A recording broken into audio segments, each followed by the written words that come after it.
آگے پھر اشفاق سوال کرتا ہے اپنے سینئر کلاس کے دوست سے، کہتا ہے تحریری سرگرمیاں ہماری شخصیت کی تعمیر میں کیا کردار ادا کرتی ہیں، یعنی ہماری پرسنالٹی گرومنگ میں کیا رول پلے کرتی ہیں؟ تو امداد کہتا ہے کوئی بھی مصنف بچپن ہی سے مصنف نہیں ہوتا، کوئی بھی شاعر شروع دن سے باکمال شاعر نہیں ہوتا، صرف لکھنے کا شوق ہی اسے عروج دیتا ہے۔ لکھنا ایک مہارت ہے، اس میں ایک مدت کے بعد انسان کامیاب ہوتا ہے۔ عزیز طلبہ و طالبات، اب آپ دیکھیے وہ یہ کہتا ہے کہ اس نے پوچھا کہ تحریری سرگرمیاں کیا تبدیلی لاتی ہیں، تو امداد جواب دیتا ہے کہ تحریری جو سرگرمیاں ہیں اس سے انسان کے اندر مہارت پیدا ہوتی ہے، انسان کامیاب ہوتا ہے۔ اور یاد رکھیے کوئی بھی بڑا مصنف ایک دن میں مصنف نہیں بنتا، وہ لکھنا شروع کرے گا تو کل کو بڑا مصنف بنے گا، کوئی لکھنا شروع کرے گا تو کل کو کوئی بڑا شاعر بنے گا، تو یہ اس کی شخصیت پر پازیٹیو اثر پڑتا ہے کہ وہ آنے والے دنوں میں بڑا رائٹر، بڑا شاعر، بڑا ادیب بن کر سامنے آتا ہے۔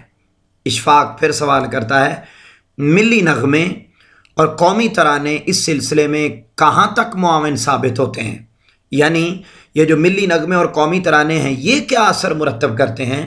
امداد کہتا ہے گنگنانا اور ملی ترانے پڑھنا کوئی آسان کام نہیں ہے۔ گنگنانا اور ملی ترانے پڑھنا کوئی آسان کام نہیں ہے، جس طرح شاعری کرنا مشکل کام ہے، یہاں پر جس طرح شاعری کرنا مشکل کام ہے بالکل اسی طرح ملی ترانے ترنم کے ساتھ پڑھنا بھی ایک مشکل کام ہے۔ جو بچے ملی نغموں اور ملی ترانوں کو ترنم کے ساتھ پڑھنے کے مقابلہ جات میں حصہ لیتے ہیں تو اس سے ان کے اندر کا ہنر نکھر کر سامنے آ جاتا ہے۔ اب یعنی اس نے سوال کیا، اشفاق نے سوال کیا کہ کون کیا یہ اثرات مرتب کرتے ہیں، تو وہ جواب دیتا ہے کہ اس سے اندر کی جو خابیدہ صلاحیتیں ہوتی ہیں وہ نکھر کر سامنے آتی ہیں، اور یہ کوئی عام کام نہیں ہے، بڑا محنت والا کام ہے جس کو کر کے انسان پھر کامیاب ہوتا ہے۔ اشفاق پھر کہتا ہے اسٹیج پر آ کر کسی کردار کا روپ دھار کر پرفارمنس انسان کو کس قدر اعتماد بناتی ہے۔ اب وہ ڈرامیٹک کی ایکٹیویٹیز کی بات کر رہا ہے کہ ڈرامہ پرفارم کرنا، کوئی بھی روپ دھار کر کسی ہیرو کا، کسی ایکٹر کا، کسی اداکار کا کردار ادا کرنا، یہ کتنا ممد و معاون ثابت ہوتا ہے۔ اسٹیج پر آ کر کسی کردار کا روپ دھار کر پرفارمنس انسان کو کس قدر با اعتماد بناتی ہے۔ اشفاق سوال کرتا ہے اور امداد جواب دیتا ہے، امداد اللہ تعالیٰ نے انسان کو بے شمار صلاحیتیں عطا کر کے اس دنیا میں بھیجا ہے۔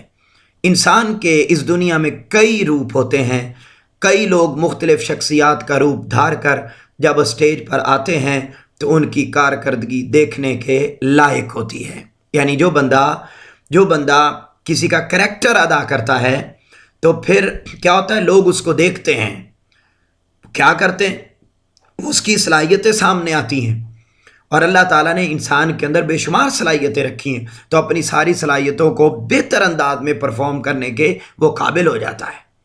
پھر اشفاق اگلا سوال کرتا ہے، وہ کہتے ہیں ان تمام سرگرمیوں کا عملی مظاہرہ کرنے سے انسان کو کیا حاصل ہوتا ہے، یعنی انسان کو کیا فائدہ ہوتا ہے کہ کوئی انسان سٹیج پر آ کے تقریر کرے، تحریر لکھے، گنگنائے، اسی طریقے سے ملی نغمے ترانے گنگنائے، اسی طریقے سے آ کے کوئی کسی اداکار کا روپ دھارے۔ ان ساری ایکٹیویٹیز سے انسان کو حاصل کیا ہوتا ہے؟ تو امداد کہتا ہے انسان کے لیے ایک قیمتی دولت اعتماد اور خود اعتمادی ہے۔ ان سرگرمیوں کی بدولت اسے یہ دولت نصیب ہوتی ہے کہ اسے تقریر کے ذریعے شعور کی قوت ملتی ہے۔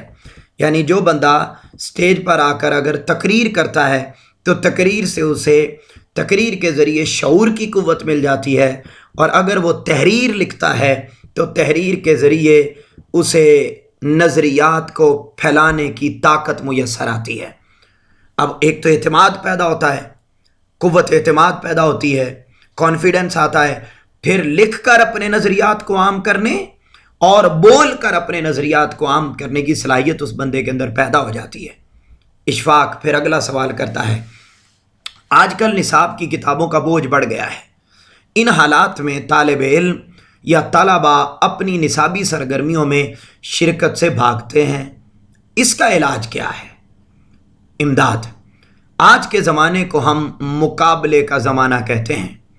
استاد اور طالب علم اس چکی میں بری طرح پسے ہوئے ہیں، دونوں ہی اس کام کو بوجھ تصور کرتے ہیں، لیکن شوق رکھنے والوں کے لیے سب کچھ ممکن ہوتا ہے۔ یعنی وہ کہتا ہے جی ہر کوئی تو بوجھ میں آلریڈی دبا ہوا ہے، تو پھر یہ اس کا علاج کیا؟ اس کا علاج اس نے بتایا ہے شوق۔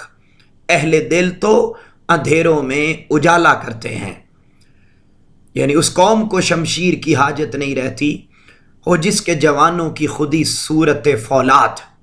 تو اگر انسان کے اندر جذبہ، ولولہ اور شوق پیدا ہو جائے تو پھر محبت مجھے ان جوانوں سے ہے ستاروں پہ جو ڈالتے ہیں کمند۔ یہ اشعار جو میں بول رہا ہوں ان کو بھی آپ حوالہ کے طور پر لکھ سکتے ہیں کہ محبت مجھے ان جوانوں سے ہے ستاروں پہ جو ڈالتے ہیں کمند۔ تو عزیز طلبہ و طالبات، اب آپ دیکھیے یہاں وہ کہتا ہے جی کہ شوق اگر ہو جائے تو پھر ہر چیز کا علاج ممکن ہوتا ہے، لہٰذا شوق پیدا کرنے کی ضرورت ہے۔ شوق اگر پیدا ہو جائے تو نصابی سرگرمیاں عام ہو سکتی ہیں اور اس سے حاصل ہونے والے سارے فوائد اٹھائے جا سکتے ہیں۔ اشفاق یہ بات سننے کے بعد کہتا ہے، ہم نصابی سرگرمیوں کو طلباء میں مقبول بنانے میں حکومت کیا کردار ادا کر سکتی ہے؟ امداد کہتا ہے، حکومت کو چاہیے کہ وہ طلباء کو ایسے مقابلہ جات میں شرکت کا پابند بنائے، طلباء کی حوصلہ افزائی کے لیے، یہاں پر لفظ طلباء کی حوصلہ افزائی کے لیے زیادہ سے زیادہ انعامات رکھے جائیں اور انہیں انعامات سے نوازا جائے، اور طلباء کے ساتھ ساتھ اساتذہ کی بھی بھرپور حوصلہ افزائی کی جائے۔ جب یہ حکومت ایک تو لازم و ملزوم کر دے، ایک اساتذہ کو انعامات دے، ایک جس اسٹوڈنٹ نے حصہ لیا ہے اس کی حوصلہ افزائی کرے انعامات کے ذریعے، تو اگر یہ پروسیس شروع ہو جائے تو اس سے بڑا پازیٹیو چینج آئے گا اور ہم نصابی سرگرمیاں عام ہونا شروع ہو جائیں گی۔ اشفاق پھر پوچھتا ہے، تقریر و تحریر ایک فن ہے، اس فن میں نمایاں کارکردگی دکھانے والوں کے لیے کیا خصوصی اقدامات کیے جائیں؟ یعنی جو اس میں اعلیٰ انعامات، اعلیٰ پوزیشنز حاصل کرتے ہیں ان کے لیے کیا خصوصی جو ہے وہ ہمیں اقدامات کیے جائیں؟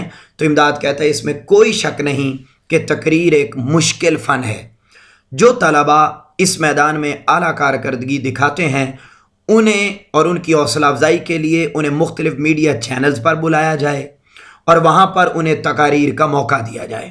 اس طرح یہ طلباء مقبولیت پانے کے شوق میں بھی اس فن میں بڑھ چڑھ کر حصہ لیں گے، اور وہ طلباء جو تحریر کا شوق رکھتے ہیں انہیں صحافت کے میدان میں لکھنے کا موقع فراہم کیا جائے، تو ڈیفینیٹلی جب وہ مختلف اخبارات میں، مختلف جب وہ میگزینز میں لکھیں گے تو ان کی شہرت ہوگی، انہیں عزت محسوس ہوگی اور وہ پہلے کے مقابلے میں زیادہ لکھنے والے بن جائیں گے۔ عزیز طلبہ و طالبات، انہی تحریر کو آپ نے استعمال کرتے ہوئے اس مکالمے کو لکھنا ہے۔ پھر اشفاق پوچھتا ہے، نصابی سرگرمیوں میں شرکت طلباء کے تعلیمی معاملات میں کس حد تک مدد کر سکتی ہے؟ یہ اگلا سوال ہے جس کا جواب امداد دیتا ہے۔ امداد اس کا سینئر دوست ہے، وہ کہتا ہے نصابی سرگرمیوں میں شرکت سے طلباء کی ذہنی صلاحیت میں اضافہ ہوتا ہے۔ یعنی اب وہ کہتا ہے جی کہ یہ جو صلاحیتیں ہیں ان میں حصہ لینے کا آخر فائدہ کیا ہوتا ہے؟ کیا جو ہے وہ ایسی چیز میسر آ جاتی ہے کہ ہمیں ہر صورت ان میں حصہ لینا چاہیے؟ تو وہ کہتا ہے پہلا فائدہ یہ ہوتا ہے کہ طلباء کی ذہنی صلاحیت میں اضافہ ہوتا ہے۔ نمبر 2، وہ اپنی ذات میں اعتماد محسوس کرنے لگتے ہیں۔ نمبر 3، ان میں خود سے لکھنے کا جذبہ بیدار ہوتا ہے۔ نمبر 4، ان کی شخصیت میں کشش ہوتی ہے۔ اور نمبر 5، ہر کوئی ان سے پیار کرنے لگتا ہے۔ لہٰذا نصابی سرگرمیوں میں، ہم نصابی سرگرمیوں میں، غیر نصابی سرگرمیوں میں ہمیں بڑھ چڑھ کر حصہ لینا چاہیے۔ اشفاق پھر کہتا ہے میرے دوست آپ کا بہت شکریہ، آپ نے صرف میری رہنمائی ہی نہیں کی، آپ نے صرف میری رہنمائی ہی نہیں کی بلکہ اس کے ساتھ ساتھ آپ نے مفید مشورے بھی دیے جو میرے لیے بہت مفید ہوں گے۔ امداد کوئی بات نہیں، اللہ تعالیٰ آپ کو کامیاب کرے۔ یہ وہ مکالمہ ہے جو دو دوستوں کے درمیان ہوا۔ اسی دوران ہی تفریح کا دورانیہ ختم ہونے کے بعد گھنٹی دوبارہ بجتی ہے اور دونوں دوست اپنی اپنی کلاس کی جانب روانہ ہو جاتے ہیں۔ یہ جس طریقے سے آپ نے شروع میں منظر لکھا اسی طریقے سے آپ نے اینڈ پر بھی منظر لکھنا ہے۔ عزیز طلباء و طالبات، آپ نے اس پورے لیکچر کو دوسروں کے ساتھ شیئر بھی ضرور کرنا ہے، سننے کے بعد اس کو آپ نے لکھنا بھی ہے، اس کو یاد بھی کرنا ہے، اور اس کے ساتھ ساتھ آپ نے اپنے اسی میرے یوٹیوب چینل کو اگر سبسکرائب نہیں کیا ہوا سبسکرائب بھی کر لیجئے، اور کمنٹ سیکشن میں جا کر اپنے خیالات کا اظہار بھی کیجئے۔ اسی کے ساتھ ہی ہمارا جو مکالمہ جات کا ایک سلسلہ ہے وہ اپنے اختتام کو پہنچا۔ آپ سے ملاقات ہوگی اگلے لیکچر میں ایک نئے ٹاپک کے ساتھ۔ تب تک کے لیے اپنے گھر والوں کا بہت زیادہ خیال رکھیے گا۔ اللہ حافظ۔